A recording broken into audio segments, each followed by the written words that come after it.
Previously, on Digital Divide, it was concluded that technology should be considered a basic human right. But when this stance is not met, how does digital inclusion affect life chances? In modern times, much of our lives has continued to become more and more digitized. From shopping to home appointments, work, or even education, much of our lives has become reliant on technology. Lauren Green notes how, from 1984 to 2015, the number of people who had a household computer increased by 72%. As society continues to become more reliant on technology, it has not only become convenient but essential. For many, it has become a barrier in many aspects of life when unable to reach. For students, the inability to access technology can harm not only their chances of a good education, but also their prospects for the future. According to a 2021 Pew Research Center report, 15% of U.S. households with school-aged children lack a high-speed internet connection at home. For families in marginalized communities such as English language learners, people with disabilities, people of color, and/or low-income households, the percentage is even higher. Many schools that lack district-offered laptops have to make their students write entire digital essays on their phones. And if that's not possible, they would have to wait until the public library is open and hopefully has computers available. About 17% of students are unable to complete their homework due to their limited access to the internet, says American University.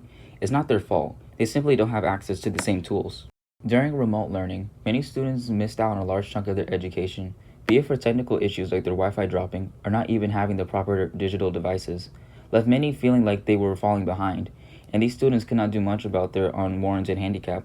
The United Nations Educational, Scientific, and Cultural Organization warns that digital exclusion exacerbates existing educational inequalities, making it harder for disadvantaged students to compete in the job market later on. Without digital literacy and access, students risk being shut out of the very careers that could break the cycle of poverty.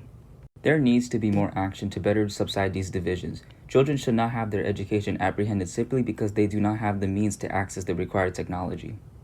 The road to ending educational inequality is ever growing, but one that society should not just give up on simply because of that. To circumvent this issue, there should be a greater push for schools to have proper infrastructural programs to better evaluate the readability of technologies. Communities can and should come together to push their local governments to provide better funding into children's education and futures. This solution has already been seen in action and shown that it can work.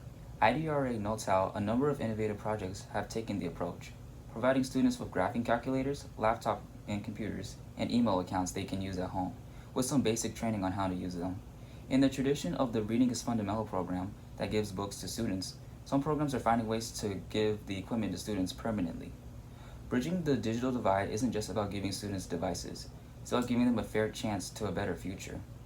With this coming to an end, the next episode we will be seeing is if the Global South is dependent on the North's technological infrastructure.